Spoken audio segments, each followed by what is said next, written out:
A very good morning to all of you. I welcome you all to session number 43 of the ICF Sunday webinar series, which we started on 10th of May 2020. And today's topic is effective communication in author-editor relationship. And the speaker for today is Esther Bardhan. We had been planning this session for a long time, and finally it's happening today. And when I look at the topic, I feel maybe it's more suitable for those editors who deal directly with the author. So that's something slightly different from the way things work in KPOs and BPOs, where the editor is not directly dealing with the author, but maybe it's for those editors who deal on a one-to-one basis with the editor. So over to you, Esther Bardhan, for a brief introduction, and then you can proceed with your webinar.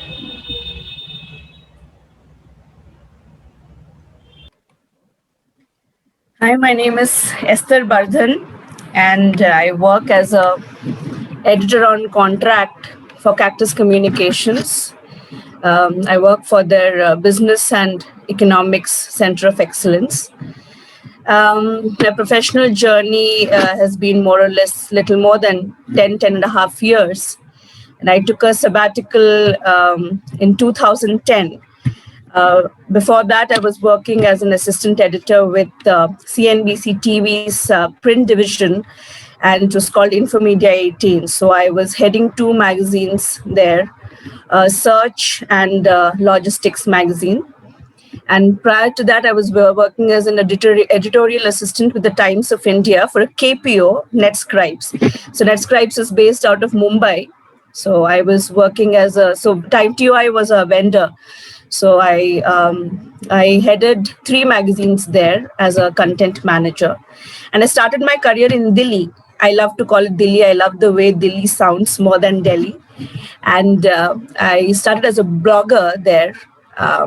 So that is how my journey started. I have a very checkered kind of career when it comes to content and editing, and as well as managing a team of copy editors, writers, correspondents.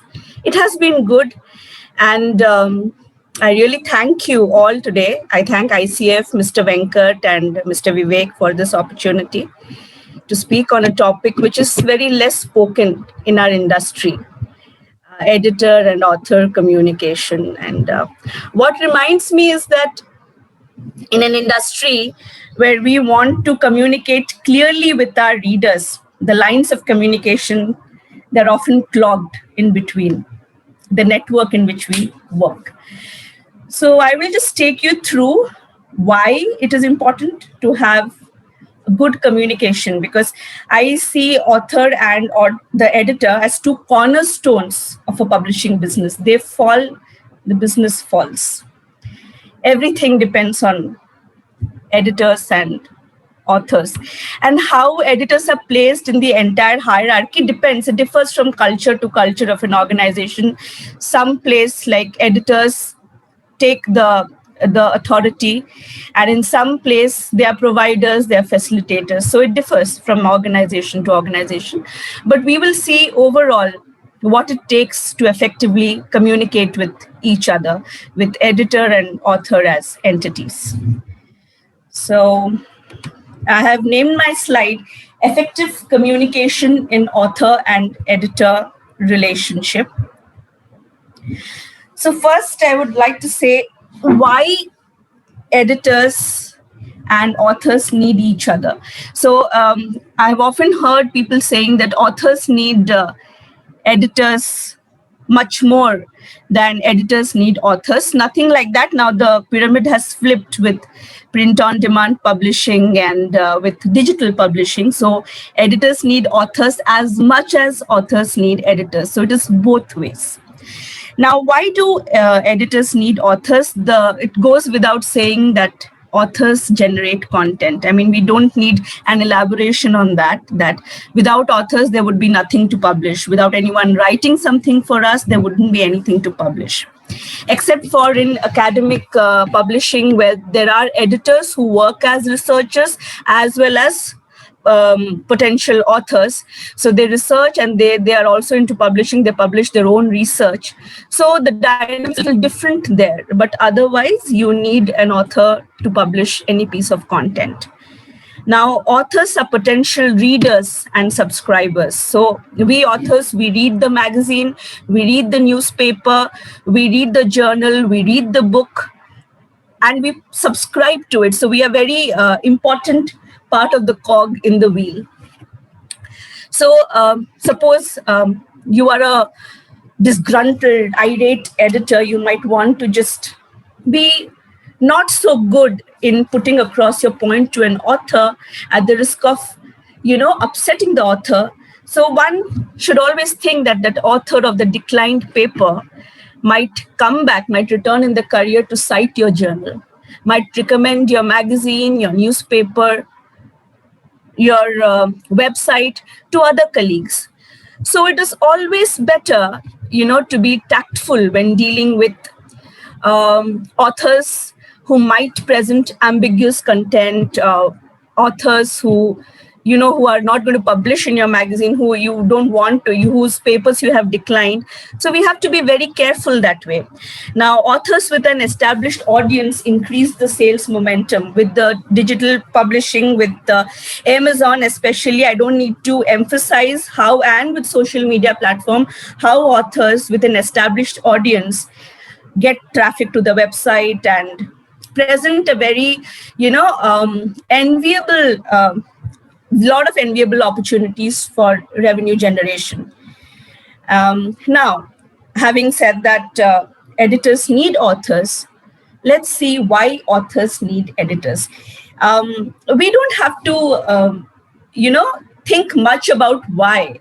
Obviously, an editor can produce content, but just like in a manufacturing industry, a production team cannot say that we don't need the quality assurance team.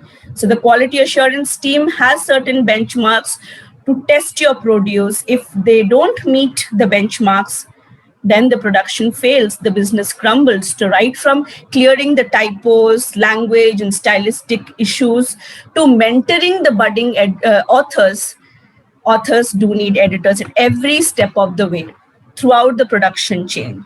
So the editors are more than just people who clean your copies. They are more than just people who present their perspective. They mentor you, they train you, and they invest their learning in you. They're the amount of knowledge sharing that happens when there is constructive, effective communication, feedback, response between the editor and author ultimately adds to the author's knowledge base. Now, I would like to quantify the effect of author and editor communication on the publishing house. Now, I came across this case study on the open access journal PLOS ONE. Now, as you can see, the objective was to determine the influence of the relationship between author and editor on the peer review process. Now, the study aim to determine the extent to which this social relationship between the author and handling editors of a manuscript can affect the peer review process. For this, they constructed authorship network using data on the handling editor and on the manuscript and submission acceptance time. The data set had more than 1 lakh articles published between 2017 and 2015. Now, their findings show that editors more often handle papers co-authored by previous collaborators. Now, if they had if the editors were co-authors with other authors who have been authored in this particular manuscript that they are handling, or they had edited their text earlier, then they more often choose or prefer. You can say there might be a bias existing, but I would not implicate there here. But they tend to take up more, papers of co-authors or their previous collaborators than the people with whom they did not have a very good relationship or didn't have a relationship at all.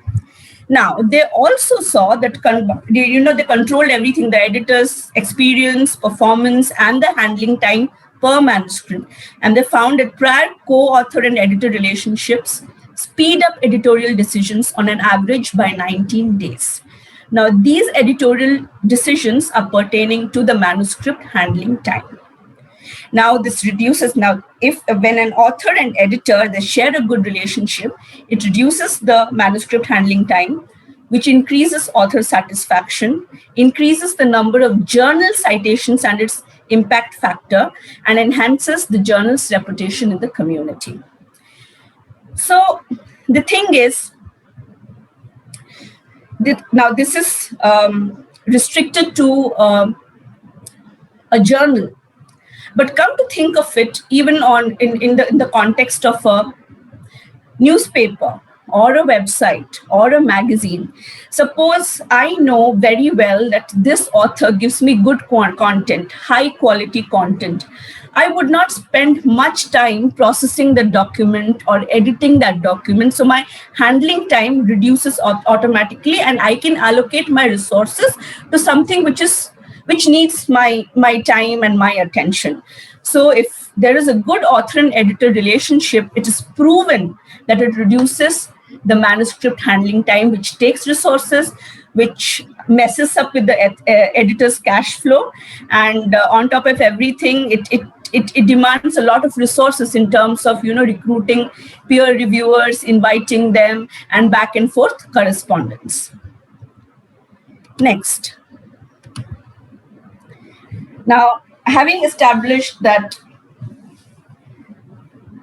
author and editor relationship is very crucial or key to the publishing business, it affects their revenue, it affects their reputation, and above all, it affects the editor's performance in, attracting quality submissions, in increasing a journal citation. Those who are working in journals know the importance of the journal being cited and how it affects, in turn, the journal's impact factor.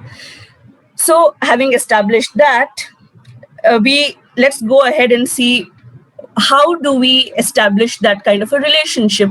Like any other relationship, effective communication is the key to editor-author relationship. So there is nothing different here, but it is critical. Even though, like in every other relationship, you would want the author and editor to communicate with each other. There is a need for communication. Even in editor and author relationship, there is a need for communication. And our day-to-day communication revolves around editors, authors, reviewers, editorial assistants, and a host of other people who are a part of that network dynamics. So in the publishing business, this network plays a crucial role in determining not only the success of the content produced, but also the success of the publishing house. And the editors and authors engage both in written and verbal communication, though the written communication is more than that of verbal communication. But irrespective of the communication mode, the editors are expected to convey a message clearly and, most importantly, courteously.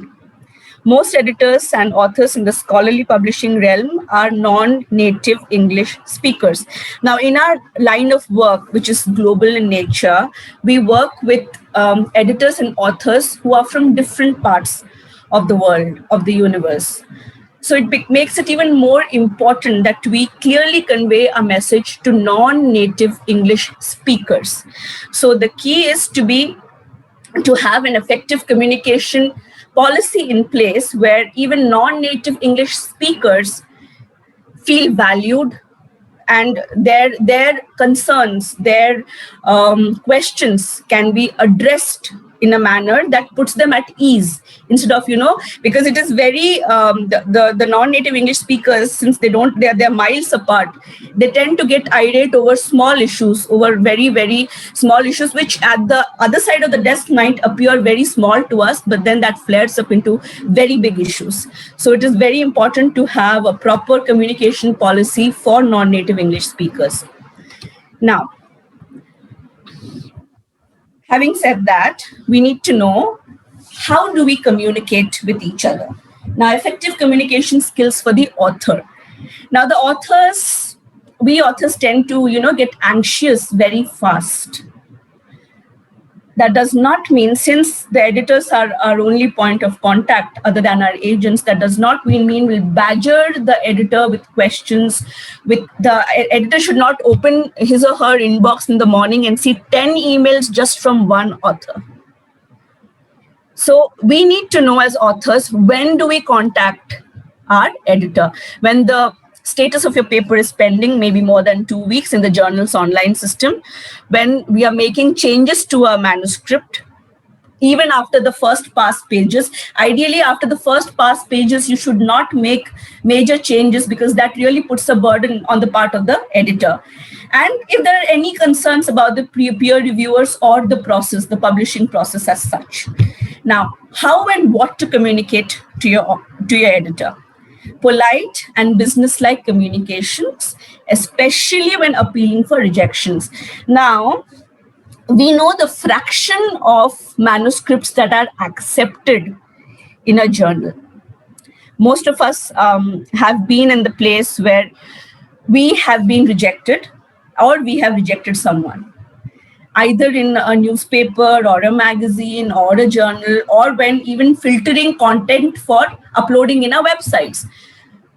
We might have done it ourselves. So at the other end, the author it is obvious for an author to feel irritated, upset, have negative emotions, and probably develop a kind of animosity, which is not very good for the journal or the publisher or the business as such.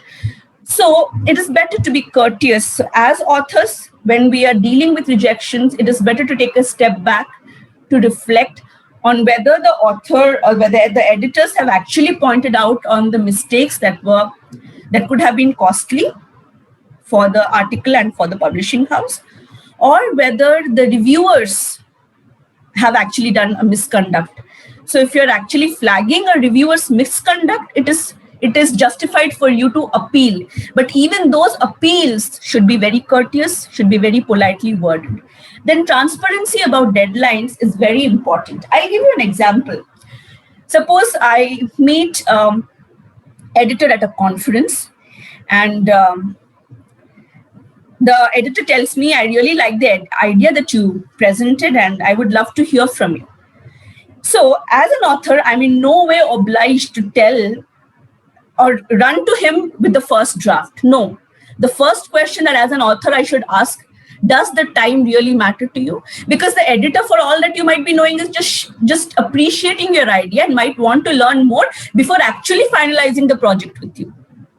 So if you say that I'm going to come back to you with a project, and then you say that I'll come back to you within a week, and suppose you come back to him or her in a week, and after that, suppose you want to, there are major changes that you have to do, and the editor comes back to you, you don't go on extending your deadlines, because that puts a tremendous amount of pressure again on the editorial resources, on the editorial process, and it incurs a great deal of cost. So if you are going to take time, be very transparent about the time that you're going to take. If it is 2 weeks, it is 2 weeks. If it is 1 week, it is 1 week. And discuss before actually even committing to a deadline, discuss the deadline with the editor. So there has to be a certain amount of transparency when we communicate with the editor about our deadlines. Now, clear communication about our own understanding of style guidelines. I'll give a simple example here. Now, I've had, since I'm working in an industry where we communicate with our authors through margin comments, I have had authors who want us to format the journal only in terms of the abstract and the reference list. Now, when I open the formatting guidelines, I see that the in-text references are in the Harvard style, when the journal or the format, the target journal needs it to be in Vancouver style. And I see the in-text references are everywhere. They are not in chronological order or alphabetical order or the order that should be there. And the problem is the author tells us, they don't touch my in-text citations. My in-text citations are in Harvard. Just do the reference list in Vancouver. How is that possible? If a reference list is to be in Vancouver, it is imperative that the in-text citation should also be in Vancouver. And this is a basic formatting guideline for the reference. So we go back to, so this is how, so if so we have to explain as authors of a paper, we must have clear understanding about these formatting guidelines. No journal will ask you to do in-text citation in one style and references in another style. And doing both in the same manuscript puts a lot of pressure on the deadlines that we have, and puts a lot of pressure on the editorial editors as well. So it is very important for the authors to understand the guidelines of the target journal even before they start writing their manuscript. Now, point-by-point responses to reviewers' comments. So it is not right as authors to, say a yes or no when peer reviewers take a lot of time out of their busy schedule, come back to us, they review our manuscript or review the article, come back to us with suggestions. Yes and no is never the answer. When I was working in a KPO as well as an assistant editor, we had guest editors writing for us, guest editors who are the who's and who's of the industry. And when we asked questions to clarify their intent on a particular paragraph or a particular sentence, normally the answer would be in yes or no. And yes or no is as vague as saying nothing. I mean, it's as good as saying nothing. So such vague replies to editors, again, jeopardizes your own manuscript, because we are in the same page with you to ensure that what you want to communicate comes out clearly. So it is imperative that you clarify your intent to us. And when we give you responses, it is very important that you incorporate those responses. And if you disagree with the responses, you need to justify your perspective, your stance with evidence. Then, gratitude for constructive feedback. Now, the reviewers take considerable amount of time. They argue among themselves for you, some in favor, some against you. And their only prerogative is to ensure that your manuscript, your article is of high quality, that it reaches its full potential and it communicates clearly to the readers. So when they achieve that, they deserve a pat on the back. Express gratitude and be generous in your gratitude, not stingy. Now, clear, logical, and objective decisions to incorporate feedback. Now, authors need to have a system in place where their tone is not defensive, where they are not argumentative, but where they present arguments based on their experiment, which are logical, which are unbiased, which are free of all kinds of bias, that is biases in the research, as well as personal biases. And it should be very, very clear. It should not be ambiguous in tone, because that, again, confuses the editor who is already working on a deadline. So these are the basic skills: polite and business-like communication, transparency, own understanding of style guideline, point-by-point responses or elaborate responses, gratitude for constructive feedback, clear, logical, and objective decisions. And the authors who do this all, who possess these skills, are no doubt the editors, the blue-eyed boys of the girls of the editors. I would like to say that they're the favorite candidates for editors, and editors would prefer such authors to those who are anything but these. Now, effective communication skills for the editor. Again, being polite, direct, and transparent with authors, and allowing the authors to be the same with you. Now, we can afford to be arrogant as editors, but that really doesn't help, because it might be a good contribution, maybe because of my own personal bias, or because I just want to change about everything that may not need a change, I just, block off an author. So it pays to be polite, transparent, and direct as to you have to set clear editorial policies and communicate to them at the beginning that we work within these policies. This is our service scope and we won't go beyond this. You have to clearly tell them that this is negotiable and this is not negotiable so that they have a clear understanding before they go ahead with the project. Offering constructive criticism, and again, I know most of us editors here know how to offer constructive criticism. Our focus should be on the research and not on the author, or only on the research, and we should collaborate with them instead of confront them. That should be our goal over here. Now, making good use of margin comments. So margin comments are one of my favorite features, and I'm going to talk about it later in the presentation, and they can educate, inform, or help editors learn about the author's intent. Now, explaining the reason behind the edits, and especially edits which are not always very obvious, providing logical, objective, and comprehensive feedback, engaging more in written than verbal communication, because authors may forget everything that you have taught to them. Because I use the word teach because we are mentors to them. They do not know a lot of things when it comes to language, syntax, style, grammar, which we communicate, or the context per se, or in terms of subject matter. So I love to use the word teach over here. So when we write this information, what happens is authors tend to retain important critical information. They don't forget it during when they revise the paper, revise the manuscript, or incorporate our feedback. Now, explaining unfamiliar editorial processes or conventions to authors, it is very important that we do that, because not every author is an experienced journal writer or experienced correspondent or an experienced editor. They are newbies and they need to be told, and especially the hard part where they really need to be thorough and up to date with the system that we follow, or a journal follows, or a publishing house follows. Offering genuine praise, it does not hurt to offer praise, it does not hurt to appreciate.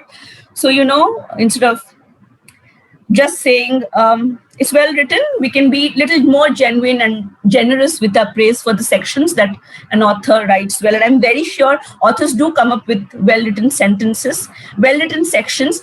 By well-written, I don't mean they are grammatically sound. That is our job to make it sound, but when an author does research, the depth of research, the comprehensiveness of the research, they really matter. And if that is taken care of by them, and it's ethically, it does not violate any of the ethical considerations of your journal, then yes, they do deserve praise, and they do deserve accolades for that.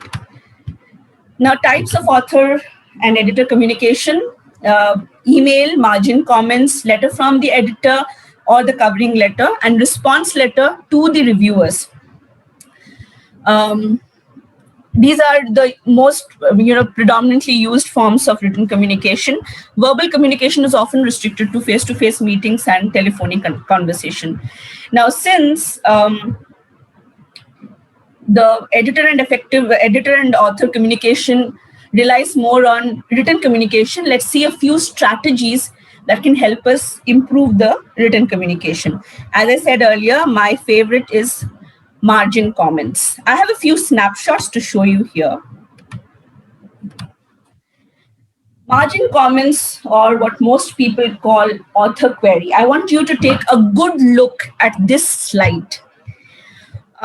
You see 3 blurbs here. 1 which is very elaborate, 2 which are not very elaborate. I would like you to share which one do you think is better. I will show you all the 3 slides and then invite you to offer your insights on these margin comments. One is this slide where the editor is saying everything that has been done well in the manuscript and things that need improvement. The right side comment is saying that it's just criticizing, it's not offering anything constructive. And the bottommost comment is just appreciating. Again, nothing constructive or additional. And I want you to have a good look at this particular slide. So there has been a lot of revisions, and I just want you to see the way the editor has framed the comments. Redundant meaning already implicit, wordiness reduced, naturalness of phrasing improved. Extremely thrilled was a little hyperbolic. And then beware of article errors, beware of that which confusion. Please have a look at these comments, carefully see this. And then the last example in this section is this, where the author is saying, agreeing and politely disagreeing to certain points made by the author. Like here, I agree with you. In particular, I think the changeover to your own view countering Turkle is pretty abrupt. In order to get readers to accept your counter,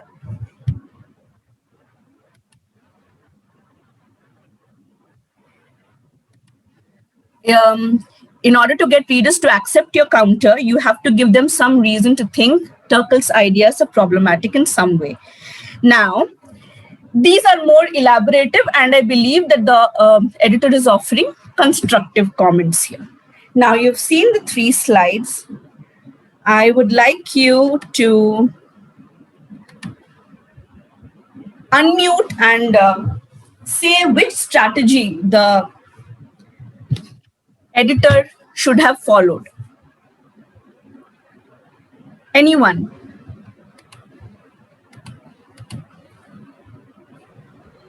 Hi.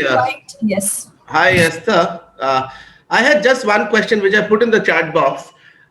These larger explanations are polite as well as useful, but would authors sort of want to have the patience or the attitude to read through extensive comments? I'll come to that. I'll answer that question. I'll answer that. That's in fact, that is what my next slide is about. Okay, thank you. Anyone else? Yeah, I have a question. Like you're saying it's purely journal work, right? Do I understand this correctly? Not necessarily. We also put comments when we deal with articles, and we send them back to the author. So this correspondence is also a part of the article work that we do for magazines, newspapers, and website. This is very much a part of the back and forth correspondence with the authors. So that means, I'm trying to get the context right, because one is academic journal work is something, magazine work is something else, okay, book work is something else. Mm-hmm. And we have a whole load of editors, okay, doing so many different things, okay. All these guys are called editors. Now, the thing that you showed me, the manuscript, or maybe it was a letter, can you show me that? Which one? The second one? Yeah, there was a comment. Yeah, this one. Okay. I just say what I'm seeing on the right. Okay, wordiness, redundant, etc. Is it basically an explanation of the editing done there? Right. Is that necessary? Is that even necessary? That's the question. Because now this brings in a question: what kind of an editor are we talking about? Are we talking about a copy editor, or are we talking about somebody else who is communicating with the author? A copy editor, a substantive editor, an editor from the magazine who is handling the copies on a regular basis, not necessarily the deciding editor, but yes, the handling editor. Okay, then I don't think these explanations are necessary unless it is asked for, by the author. Suppose the author. That is the problem. We think that it is not necessary, but if it is part of the communication, it definitely helps the author to understand better, to reflect better. So instead of just cutting, most often we just do direct edits, isn't it? We just directly copy and we directly do the intervention in the text. That irritates most of the authors. So that's what an editor is supposed to do. Then there has to be clarity between what the editor is supposed to do and the author is supposed to see. That is why effective communication. That is the whole point. So, but the way this, in this particular slide, the way the person has worded the comment, it is actually unnecessary. But if it would have been worded a better way, it could have been constructive for the author. So that is the reason I showed the example. Whether this is really worth his effort, whether he really achieved what he wanted to achieve, no, I don't think so. But the later slide, the later example, what's happening? In this one, the author is little elaborate. He offers constructive feedback. And as an editor in Cactus, our whole edits, the edits revolve around these 2-3 communications. And we do that for non-academic content. We do that for academic content. We do that for websites. We do that for magazines as well. Because when we don't see the authors face to face, especially the ESL authors for whom English is a second language, the non-native speakers, they don't understand why we are making these changes. Even the simple changes like changing I.E to that is when it is not parenthetical. Why are you changing I.E to that is? So even that simple thing, they don't understand that this is a part of. You cannot just put it in the non-parenthetical narrative. So the small things, they really count towards making the communication very effective. Instead of, just tearing down the paper or, just being very hostile, it really takes, yes, it does take a little bit of effort. So it depends on the strategy that we try to adopt when we communicate through these margin comments. Yes, you were saying. 1 minute, sorry. See, the style points, would it not be okay, to put these things separately in a covering letter saying that these are the things that, because you take the whole thing out of the, discussion. See, the problem I see here is an editor is editing something line by line, and you make a change and then you explain why you've made the change. That is okay. That is the thought process is continuous. There is a connection there. Yes. But if you bring in various other things, even the editor can get confused, See, bringing in style points there, okay. I think all this can go separately. See, those things should go separately. But as I said, it is a good practice. There is no harm if you put them there, because the author needs to know, the author needs to come back to you. So the thing is, it is all about what you see and store in your head.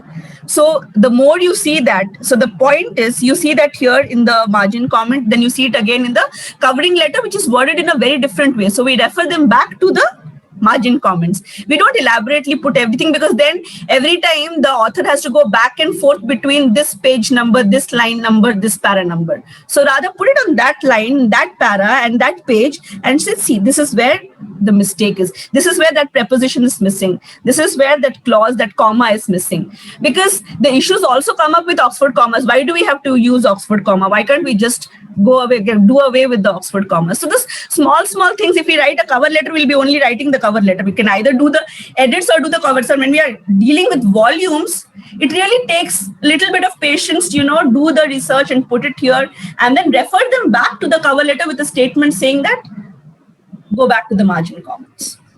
See, I agree with what you're saying, but this does it not hold true more in book work than in journal work, because the author may not have much of a leeway, because you have a journal that has got a prescribed style, right? See, it really depends. See, unless we adopt a practice, we can't say. So even line by line editors in book or the book manuscript can follow it. There is no harm, because you don't edit the entire book at a go. Do it in phases. So it really depends. If you don't have time, then you may not want to adopt it. So that is what the strategies I was going to tell you. It is your financial bottom line. Whether it really is paying you off well to do that, whether it is not paying you well, the volumes that you're handling on a per day basis, a per week basis, all those matter. So if it does not matter, if you're not handling a lot of volume, it is okay once a while for a book editor also to incorporate it line by line and make the life easy for the author. So this is where the communication part plays a very big role. How we are wanting to communicate. So we may or may not choose to do it, but then it is a good practice. It makes the life of the author a little easy. Can I go back to my next slide now? Yeah. Thank you. Okay.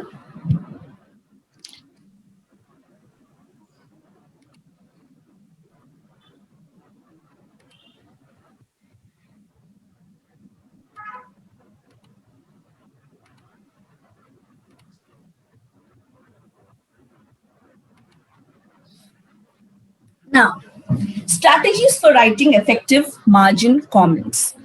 Now, as Mr. Venkatraman rightly said, that is it necessary, and how does it help? Like Mr. Chaudhary asked, how does it really help? Whether we can give the responses separately. Now, this is one of the strategies that is adopted in most journals, in most magazines, in most newspapers which are dealing with guest authors when they have to do a lot of correspondence and back and forth. But how do we adopt this strategy? How do we align this strategy so that it gives the proper turnaround, so that it is helpful for us as well as helpful for the authors?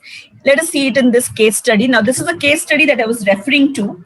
Now, there are 4 strategies which the study did when it came to in regard to the margin comment. The first one, deferring the full responsibility to the author. Now, editors, in this first strategy, editors encourage the authors to write the text, they flag problematic passages, and they avoid all kinds of intervention. They just say that rewrite. They probably just highlight the entire text and say rewrite. Second, confirmation of the proposed edit. Directly, they make the edits in the text, and they ask the authors to evaluate the edit for accuracy. That is to cross-check with the editor, whether their proposed edit clearly conveys their intended meaning. Now, propose edit in a comment. Now, this is a more diplomatic and a tactful way of doing it, where the editors provide the alternatives in a comment and do not include them in the text. Now, as per the Chicago Manual of Style, section 2.66, such comments usually starts with, do you intend to say, or do you perhaps intend to say? This is how typically these questions start. So this strategy highlights the problem in the passage and provides a solution without being critical or offensive to the author. Now, the fourth one, comments and evidence or justification. So now you make the editors directly make the changes in the text. They provide an evidence or justification as to why they are making it inside the comment. This is by far the most laborious and exhaustive thing to do, but you gradually learn to do this with practice. Now we also have subject matter editors who are copy editors and substantive editors. So they do both copy editing and substantive editing. So they are well versed with the subject matter. It is not necessary that they will know each and every subject area that comes to them for the edits that they are editing, but then they are already the ones that they already know. They can definitely, if there is a passage which is ambiguous, which is not clear, then you can always do a Google search, come back and present a solution. Now, even in our group, in our ICF group, we have seen many instances where authors just post a message containing a para or few sentences and ask, what does this mean? This is ambiguous. This does not clarify the intent. This is all over the place. I am confused. Most freelancers, most editors who do subject matter editing face this issue. And they need not be in direct contact with the author by the nature of the job. They might be a contractor, they might be a freelancer, they might be just a copy editor in a newspaper, and it really takes a lot of back and forth to understand what the author is trying to say. So if you are very familiar with the beat, I'm using the word beat, which is very much known in the newspapers. So if you're familiar with the beat, go ahead and do the edit. If you're not familiar with the beat, do some Google search, come back, and then present the solution. Authors love editors who present a solution. So you present a solution and you also justify why you made the edit. Now, the editors can toggle between the strategies to communicate. So you can toggle between 1, 2, 3, 4. But however the strategies that the editor is planning to adopt must honor their collaboration with the authors. Now, authors look up to us for a reason. We are not just people who polish the copies. We are much more than that. We are there to today the dynamics have changed from what they were years back. Years back, my editor tore my copy and he threw it at my face, and he said it is crap. And I'm really thankful to that editor of mine that he did that I learned today. But then that is old school. Today it does not work. It does not work everywhere. That is what I mean to say. So you just can't tear it off, delete it, and throw it. Today, authors, there are people who are facilitators who are helping authors to get published. So for them as freelancers, it is very important to provide solutions. And at the risk of being offensive or being wrong, what you can do is, if you know you're sure that that edit is correct, you just offer your justification in a comment. But again, if the scope of your service does not demand that, please do not do it.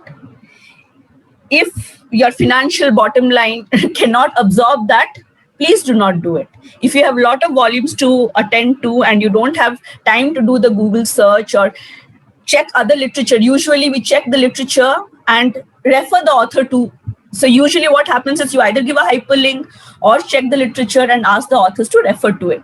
If you don't have the time to do it, if you are dealing with volumes, please do not do it. But in any ways, when you are using margin comments, please make sure that you are doing everything that you can to explain to the authors the changes that you're making, to educate the author, to point out the errors, and especially to understand their intent.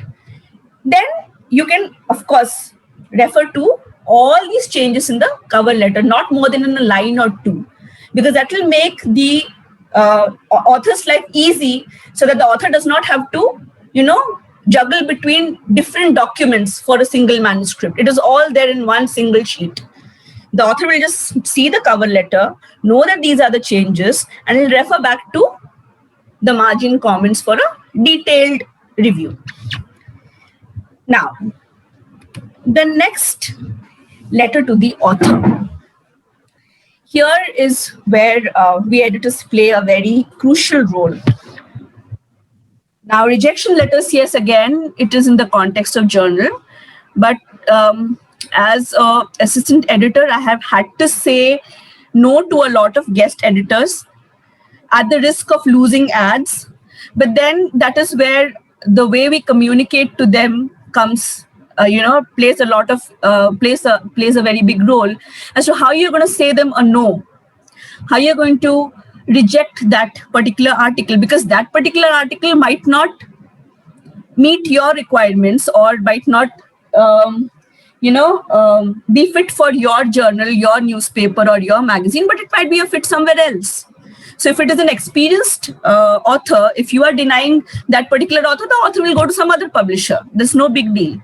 But the author may come back to you if he sees or she sees the magazine or the article, the news, the website, or the journal in a very positive light.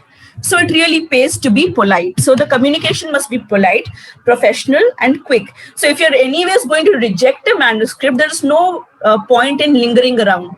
Just in the first decision, you just need to tell them that the manuscript is rejected with reasons, not to use the word decline, but rejected, so that the authors don't feel discouraged. Again, reminding that authors are our potential subscribers. They subscribe to our magazines, they subscribe to our websites, and subscription, this is how we run. We run through ads, we run through subscription. So our publishing business's mainstay are those revenue generation tools, and our authors actively use those tools. So our authors should be our potential subscribers, whether or not we accept their manuscript or accept their article or accept their journal. Now, assuming the mentoring position, even when declining their submission, give comments that can improve the research. So you may reject their paper, but that does not mean you cannot help them improve or enhance their research. So you might not take that paper at that point of time, but you can consider it for a resubmission if it comes up to the standards of your journal. Or if if they want to really improve that research for another target audience or another target journal, then you should help them do so by giving constructive criticism. Now, set up a clear appeals procedure to handle complaints about author misconduct. Now, authors get irritated very easily by editors and reviewers. So, and sometimes it is justified, sometimes it is not justified. So you have to set up a clear appeals procedure, the deadline for appeals. And of course, you need to tell them that, whether it is justified or whether it is not justified. But in any manner, the communication has to be fair and objective.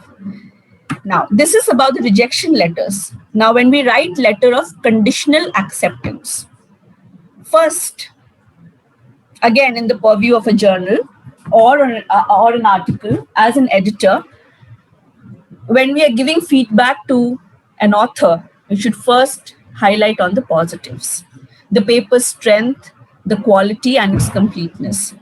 We must elaborate on the major flaws. After that, we have to elaborate on the major flaws and its impact on the paper, major presentational problems, structural issues, language issues, ethical issues, so on and so forth. We also are required to elaborate on the minor flaws, that is, if there is any ambiguity, incorrect references, inadequate captioning of tables, numerical unit errors, and so on and so forth. While we write and while we are at it, let's avoid jargon-heavy language. So even jargon-heavy language can even confuse native speakers of English. So write clearly so that it can be understood by even non-native speakers and native speakers alike. So it is best to keep the rhetorics out of the equation.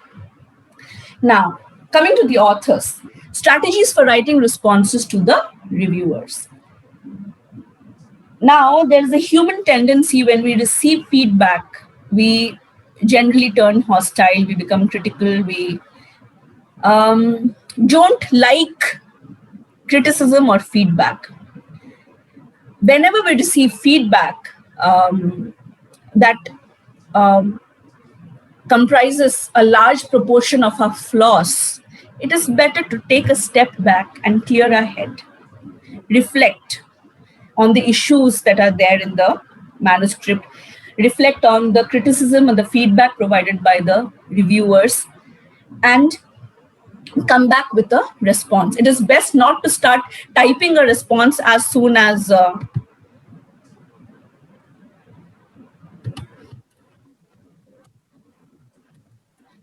so it is better not to start giving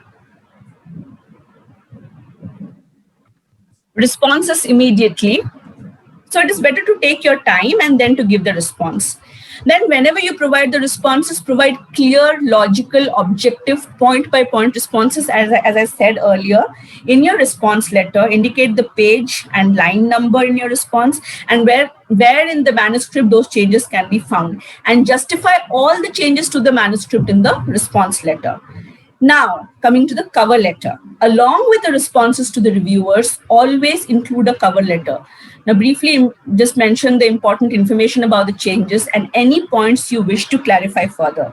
Now, if you found the reviewers' feedback helpful, thank them for their thoughtful commentary. Cite literature to justify your stance in case of conflicting feedback from the reviewers, and in case you disagree with the reviewers, cite literature and justify your stance. You do not have to accept and incorporate everything that your editor says, but when you disagree, you have to justify your stance. Do not present additional data or references in the response letter without justification in the manuscript or the reference letter. Next.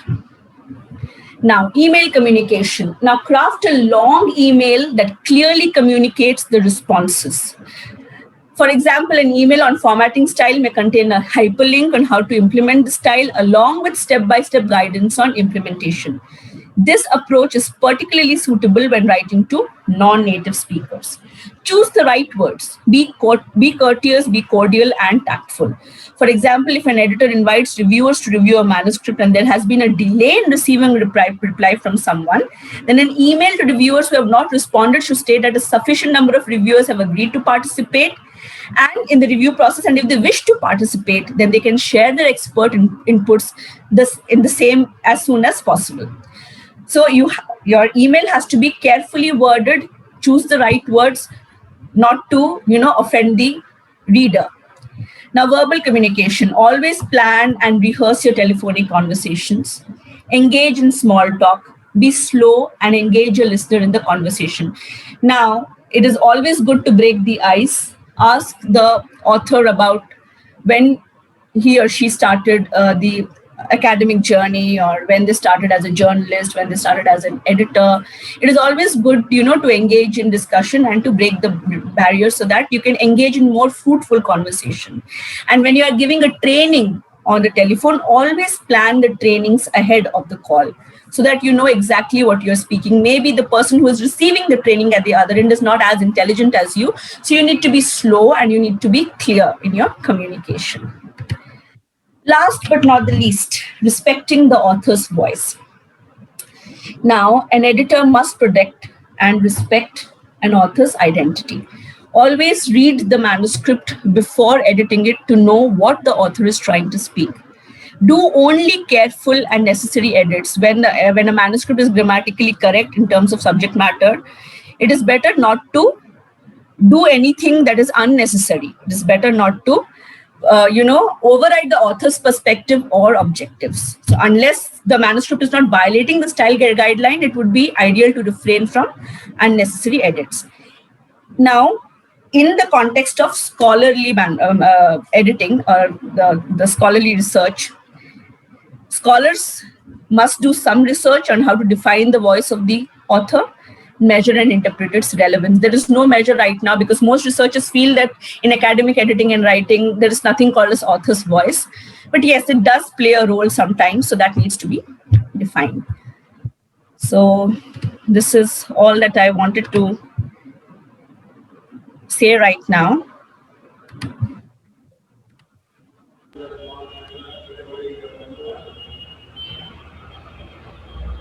Thank you for your patience. Thank you for listening to me. And last but not the least, how do I stop sharing this?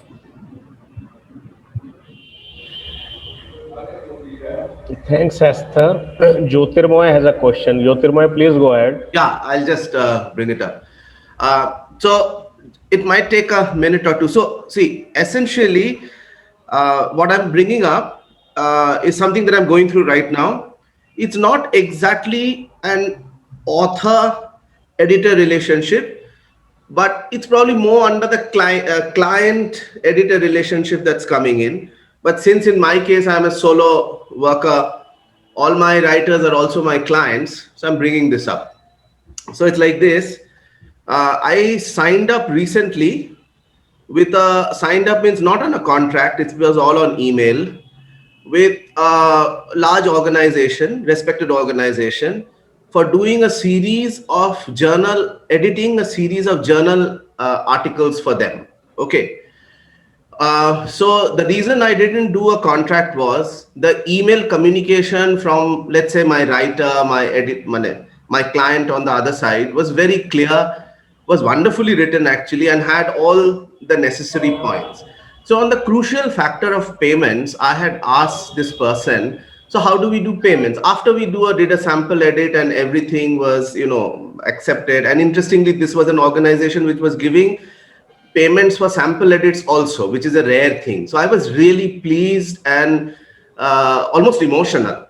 So anyway, so the point is, so when I asked this person, the person said that, well, we have a monthly cycle of payments. All we need to do is there's an invoice form. You fill the form at the end of every month, whatever work you have done, and cyclically we'll pay you. So what happens is I didn't go for an advance, no, because I found it very comforting and probably I needed the work also at this point. So I said yes, and I didn't go for a contract, and I moved on. So we did work, and then we did fill one form for the sample edit. And I was told that the accounts people will communicate with me. They never did. And then somewhere in the middle of this month, I passed it on to them. Again, an extremely polite communication. But then suddenly, now this client is saying that hey, it's the accounts people who will get through to you. So do you think we can speak to the accounts people? Maybe that will hasten a response. So that was my first red flag. Okay. So now we are in a situation where, of course, after that, I wrote to this person and says, you being such a senior person in your organization, if your accounts person can't sort of doesn't listen to you, so if I speak to your accounts person, will the accounts person really listen to me? So again, this person says in very nicely, no, you're right. So then the person says, give me a whole list of stuff you have done until now, and we fill and I send a sort of doc file or whatever Excel file to this person. So that is where we are. But I am really kind of nervous about this whole relationship already. The point is, you cannot throw work. It's a very well-known organization, so you don't want to leave this want to move out. And now the email communication has also been very positive in the sense, polite. And I have been in this game for a long time. I have yet to find such a well-crafted and polite letter from a client, slash whatever editor, journal editor, whatever. Because I find many journal editors working in large organization extremely rude, and some of them very corrupt, also corrupt. So I don't know how to deal with this. So I'm just bringing this up as a case study. I am, of course, keeping calm because I made a mistake of not doing a contract and taking a advance like I always do. See, I do a lot of fiction writing, so I always take a small advance. I do reports, I always take a small advance, and it has never, been a problem. So I'm just bringing a large kind of thing. If this is a kind of a case study which some of us can discuss. No, Jyotirmoyji, it is the rate at which the predatory journals are increasing these days. I call them predatory because they're This is not predatory. This is coming from one of the largest think tanks in India. And they have. Did you speak to any of their other editors whether they have faced the same issue? No. Have you ever heard of any other case like that similar? No, I don't know. I don't know anybody from there. This is simply a one-off instance that. Let's take it as a one-on-one instance of. And so on the other side, person who's the client is actually an editor of the journal. Okay. So that's a pretty senior position, right? Correct. A responsible position, if not senior. Correct. Right? So my mistake was, of course, not going through the contract, which my community always tells me to go through, which is the ICF community, right? But here I was really because. But Jyotirmoy, the email is as good as a contract. I know that. Yes, these days, yes, right. So I am talking to you guys not about what is the communication thing. I am on a state right now, like last night, I lost my top because I don't deal with people in this way. Okay. True. And I find it extremely irresponsible if a senior editor of a well-known journal tells me that every monthly this is going to happen. And then after a while, this person tells me, oh, but I have no control. Basically, the email is almost saying that I have no control over my accounts people. Why don't you speak to them? So if I need to speak to the accounts people, I know the chairman of that organization. I can speak to that person. But for that small piece of work, I'm not going to speak to the chairman. I'd make a fool of myself.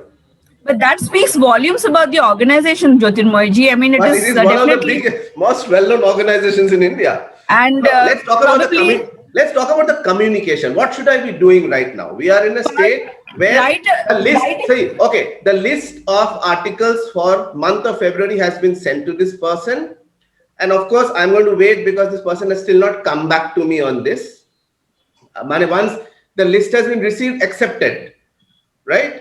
After that, we have not filled an invoice form. They're accounts people. I know accounts people. They love getting your PAN card, they love getting nothing has come from that side. Okay. And I've been told the accounts person is new. Now, in a large organization like that, and I have worked in large organization, there are at least 5 or 6 accounts people there, even if somebody is new. So which means there is a clear discommunication between this editor and her own organization. So how do I deal with this client, let's say, client, writer, editor, whatever you call it? I want to ask you one question. Yes, The ma'am. list of articles. Please don't call me ma'am, sir. I'm Right, Esther. right. So I Tell love me. to be called ma'am. Uh, So, did you receive an acceptance from the journal? Did they write you any email saying that the articles that you have sent, they're all accepted? Oh yeah. The email communication is going. I send an article, they send it back. They're sending comments. Okay, we do it this way. So all that communication. No, no, is I think going. her question is something else. Yeah, tell me, sir. This article, okay, or whatever Set is of the article. content, then this is the rate. Okay, Pardon, these sir? two must be Pardon? there. For this Venkat, kind of work, this is the rate, okay, per unit. If that is there, you can compile it and send. Keep.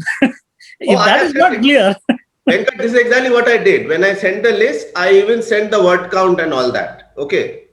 So that's all clear. So it's interesting. No, I'm just saying. So this is something a warning to the ICF community. Even if you find a beautiful Hey, letter coming your way, don't get emotional. Have a cracking good contract. No, Jyotirmoy, I think you are slightly mixed up. Okay, so explain. Yeah, you said you have done some work in February Yes. and then you have compiled a list, Yes. and the organization pays on a monthly cycle. That's what I was told. So when you send your list of work for February, you should be expecting payment only in April, first week of April. First week of April. Yes, Acha, why is that? that's how organizations work. And even then, maybe it also depends on whether you send your invoice before the 10th or after the 10th. If you delay it No, I after the didn't delay. 10th, I see. I have not even sent the invoices yet. I have only sent the list because that was what was asked for. I have sent the invoice for the sample edit. Okay, that was in sample edit. It was sent in January last week. Okay, just after the sample edit was done. And for this, I have sent not the so invoice. even for the sample edit, the 30-day cycle is still not over. So I think you are being impatient. No, not. See, my Mr. Good, I know this. See, this point is coming from you, Vivek, this advice. This advice should have come from the client editor on that side itself. My mistake was, that's what I'm saying, not doing a contract, because all these things are very clearly mentioned then. I didn't take this up. You understand what I'm saying? So this is just a learning thing. Yeah, that's fair, but I'm telling you that there are factors that delay the payment. Oh, absolutely. I know what accounts people do and their factors. I'm just saying this is a certainly communication lapse, probably on my part, certainly on my part, and also on the editor's part. I'm saying this is something that is to be learned. And I am now, moving out from my comfort zone of, old clients with whom I have a relationship for a long time and getting in new clients. My biggest mistake was not doing a contract, because then I wouldn't have had this heartburn. So I'm not coming here as a complaint. I'm bringing this as a kind of a, what should I Learning. say? Learning case study kind of thing. but you said this is a well-established organization, right? Yes, I mean, sir. 1 minute. Yeah. So, in which well-established organization do you expect an accountant to pay you the money without an invoice? Tell me. No, agree. Because you said you have not sent the invoice. No, because I have not been, Venkat, I have not been asked for the invoice for this one. No, that's a different thing. No, 1 minute. That's a different thing. Okay. But if you say it's an established organization, they will expect an invoice. They will have some procedure. But that's what I'm saying. The first invoice, Venkat, the first invoice for January, there has been no response.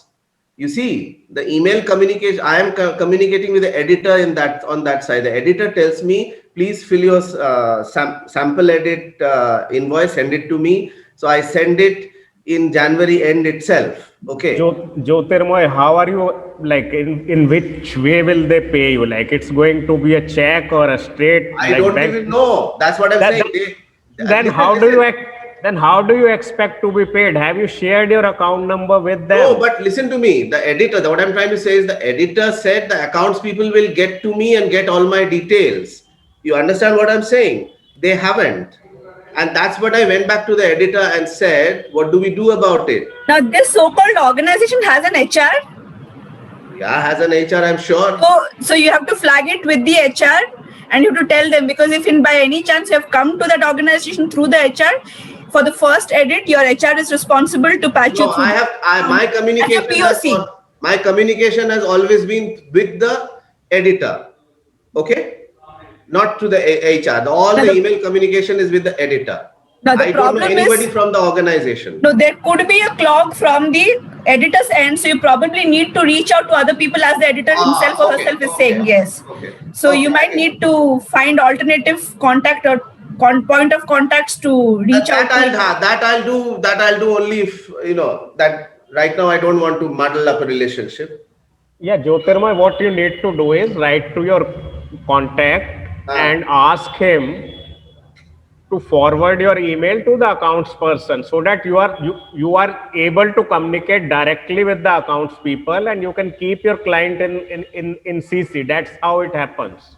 Okay. See, that has already been communicated to the accounts people according to this. Do you have any email ID of any accounts people No, I in don't any have. email? I have not been given any.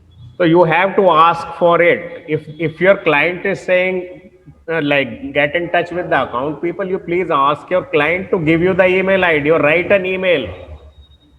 Ask him to put it in words what he is asking, like telling you in words verbally. Okay. That it has to come via an email. Yeah, it's very important, if a person A in an organization, and that to a well-established organization, as you say, is not responding, then you have to reach out to the alternative point of contact. Person is responding. Or is responding but is unable to give you a clear-cut explanation, right? Yeah. So you have to reach out to that. If he himself is telling you, or herself, if the editor is telling that reach out to the accountant, then take the email ID of the accountant and get in touch with the accountant to share your invoice. See, this is always a dead thing. Once you start talking to the accountants, you will be running like a headless chicken. No, Neeraj is What happens? These editors who give work, then they go off on their holidays. Jyotirmoy, Neeraj, he has written in accounts, like I have often been asked to communicate with accounts department for payments. Okay. I often ask them to send me an email directing direct communication with accounts department, just to be safe. Okay. Good. I'll take that point also in mind. Yeah. And he further writes, when I communicated politely and directly with the accounts people, my issues were solved. Acha. It took many emails and calls, but I get paid in full eventually. It took many emails and calls. I know. I agree. Fair enough. Neeraj, very useful. Thank you. So like sometimes when it's big organizations, they will have their procedures and revenue cycles and billing cycles, which will result in a delay. So we need to ensure that there is nothing missing on our end. We have communicated our account number in which the payment is to be credited, or the PAN number, or anything that's required. Right. But just be patient, and the payment will come. Thank you. Thank you. Any other questions, suggestions, insights? Yeah, I have something. I'm not sure. It's a general thought, Maybe other participants can pitch in and add to this. Okay. I mean, as Vivek pointed out right at the beginning, he said, we are having this after a long time, right? You said something like that. Yes. Okay. And another point you mentioned right at the beginning was this kind of a communication. It doesn't happen much in the industry where we are generally working. Okay. At least where you have companies where you have so many editors working, and then somebody else is actually discussing the whole thing with the author. And in fact, very little communication with the author in journal work, even though you may have a lot of communication possible with the author in book work. But even then, it goes through somebody else. Okay. Now, that is one thing. Now, your experience at Cactus, okay, it might be a different thing because you're working in a different vertical, I would say. Am I right? So initially, first I thought, I had this doubt when I saw the topic itself, it might be better to lay down the workflow. It's okay. This is the process, work process. Okay. See, for example, I'll tell you what I observed in this. Okay. We're talking about editing inside the manuscript. Okay, talking about comments there, and you mentioned something about references, right? Which gives me a feeling that you're probably talking about academic work. And then you also mentioned something about websites and magazines. Okay. And then we are talking about peer review or feedback, rejection, and conditional acceptance. Okay. All these are different lines of communication completely. Okay. And I just felt it might be better to demarcate this as separate stages. Okay. See, for example, when you ask any copy editor here working, many copy editors in ICF, if you are working in a company, they'll know that this manuscript has come to them after it has been peer reviewed, accepted, and then it comes in here. Okay. But if you ask a copy editor in Cactus, they may say something else because they are editing the work of an author who wants to probably submit it somewhere, right? Am I right or wrong? No, you finish. I'll tell after you finish. You can continue. The process, if the work process is a little laid out clearly, I think the message would have come out a lot more clearly. That's what I felt, because I was trying to juggle with your slides mentally, trying to comprehend this, comprehend that. No, the thing is, yes, the way we communicate as the editor of a magazine, the way we communicate as copy editors, subject matter editors, the way we communicate as editorial assistants, it is different. It is different, but then what my slide tried to present was generic tone of clarity, politeness, courtesy that must be there, whether we are accepting or rejecting, whether we are talking to an editor, author or not. I'll tell you why. When I started as an editorial assistant with TOI, so I used to handle the food processing, retail, and construction magazine for these 3 industry verticals.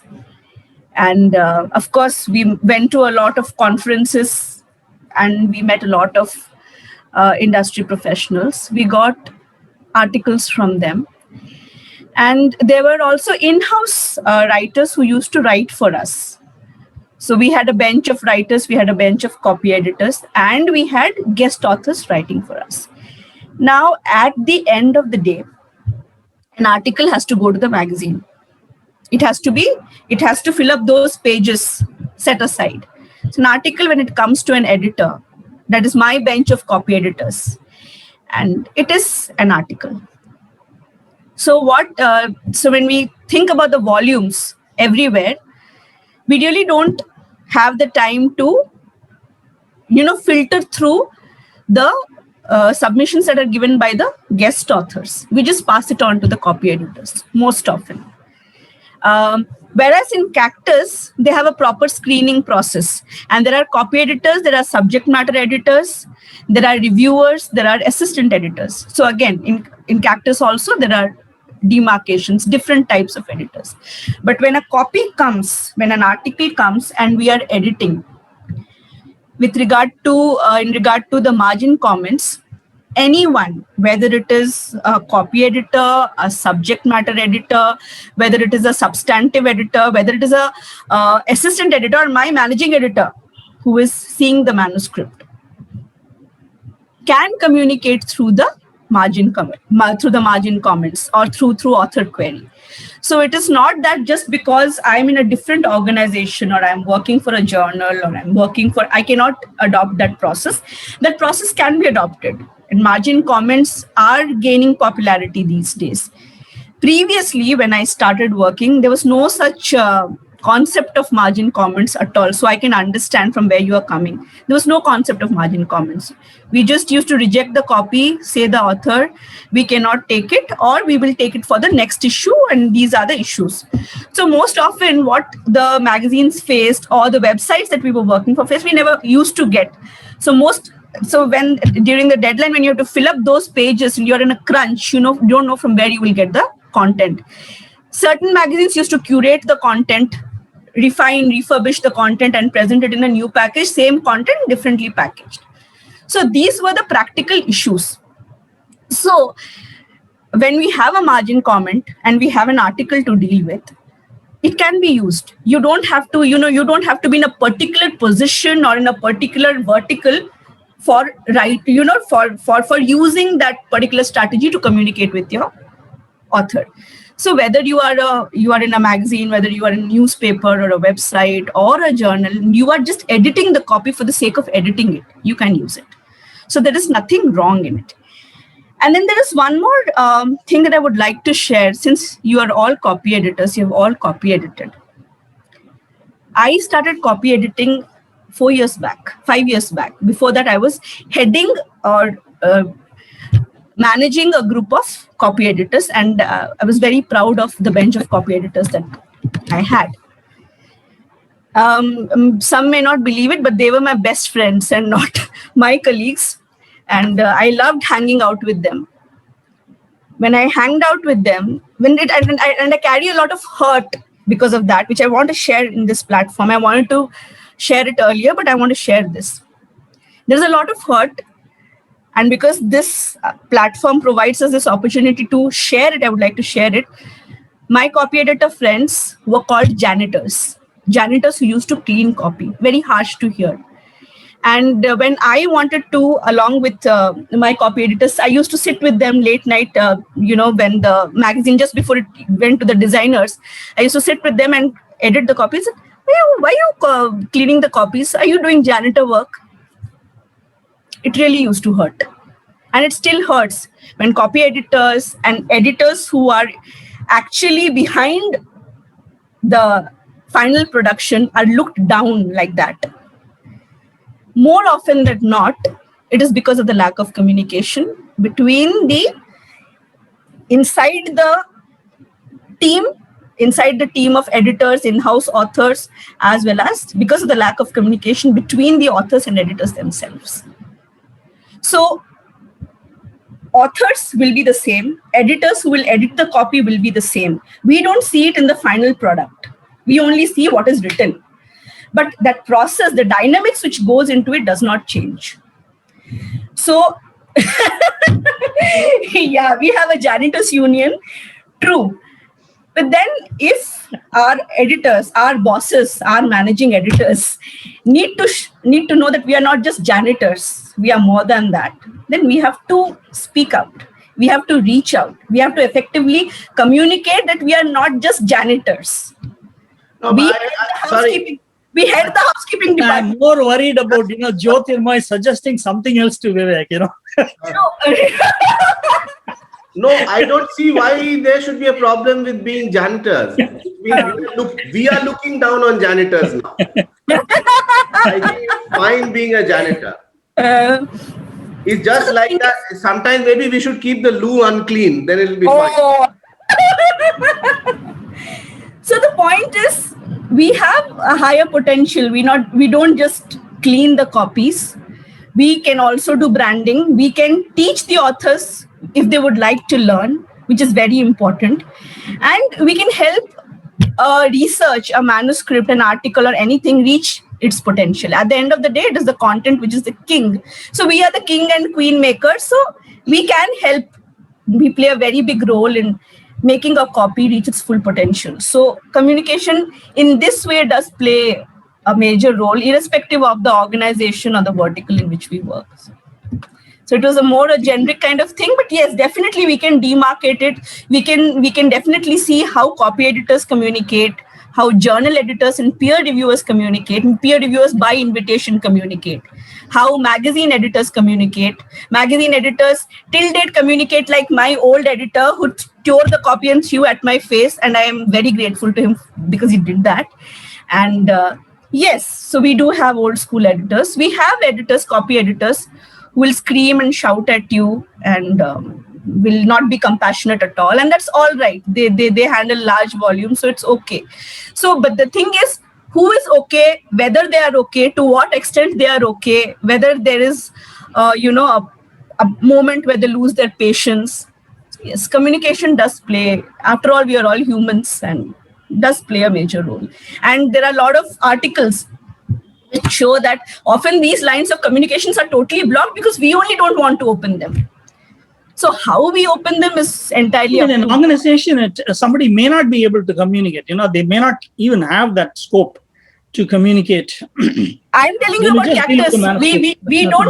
We don't get to communicate with the authors directly.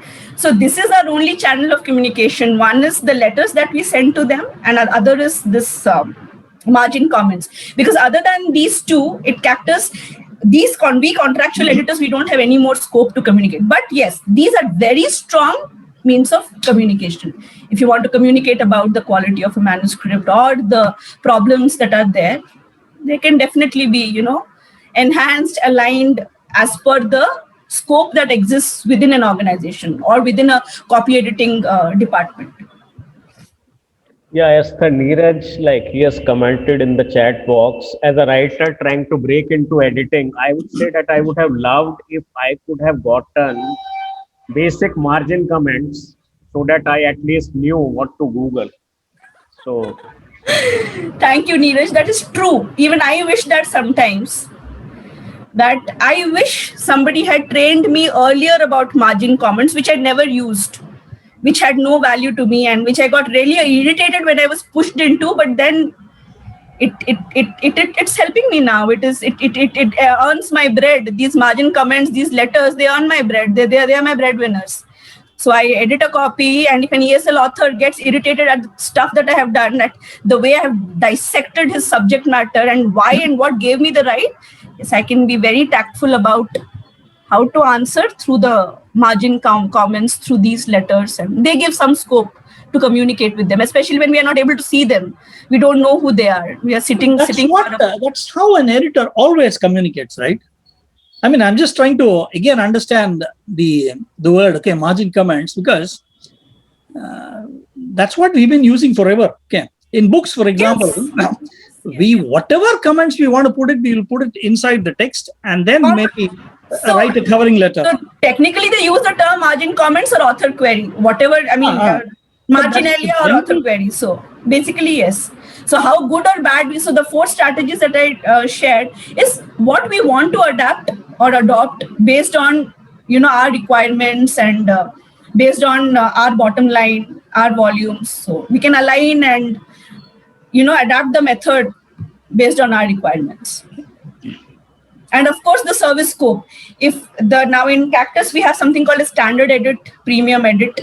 So for standard edits, we do not give very substantive comments, but for premium edits, we do give because we are paid for it. So it is the rates at which they are kept and the service expectations in both the copy editing formats. So even if I'm not providing it for a journal, because Cactus does non-academic content for newspapers, content for magazine. So even if it is not a manuscript for a journal, if it is just an article that I'm doing, I'm expected to do it just because the service demands it. So it is as per the service orientation, the service that has been assigned to us on that particular job. Yeah, thanks, Esther. Anyone else with a comment, query, suggestion, thought? Garima, Bharti, Moshumi, Madhavan. Garima had an interesting comment there. You can read it out. Yeah, I read it. Yes, Garima. Can you read it out? I'm unable to search it. Yeah, I just said that I'm a very happy junior janitor and I aspire to be a senior one someday. I don't take that word as an offense because I give them the benefit of doubt that they're silly enough to not understand the kind of work that we're doing here. So Garima, it's okay to be a janitor, but it definitely offers you more, growth potential when you are not just a janitor. When you enable an author to do much more than that. So that is what a lot of senior editors have pointed out, that we are not just here to clean your copies. We are more than that. We do more than that. In fact, we turn around your copies completely. While keeping your voice, your identity intact, we do a lot more than that. So yes, we are janitors, so it's okay. But then we also do a lot of branding. So why just a janitor? Janitor plus branded janitor. So we are the Gucci brand of janitors. Why just janitor? Yes. So that is about it.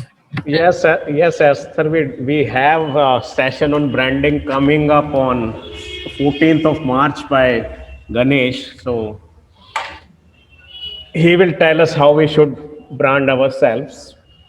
And next week we have a session on MS Excel by Dr. Venkat. So he will follow up with a session like telling us more about Excel. Murugaraj already has had 2 sessions, so he's going to supplement what all Murugaraj covered in those 2 sessions. And Saturdays we continue our travel series. Next session will be by Nishtha Shukla Anand from Shulini University, and she is a trained journalist. She has worked with Life Positive magazine, and so she will her session will basically cover how we need to conserve the Himalayas and why it's necessary for our environment, for us, and for our future generations. So see you all next week, and it was nice to have today's session and the interaction at the end. That's the part I love the most. And Thank you for this opportunity. Thank you, Mr. Venkat. Thank you, Esther. Thank you, Vivek. Thank you. yeah, thanks everyone. Have a nice day. See you next week.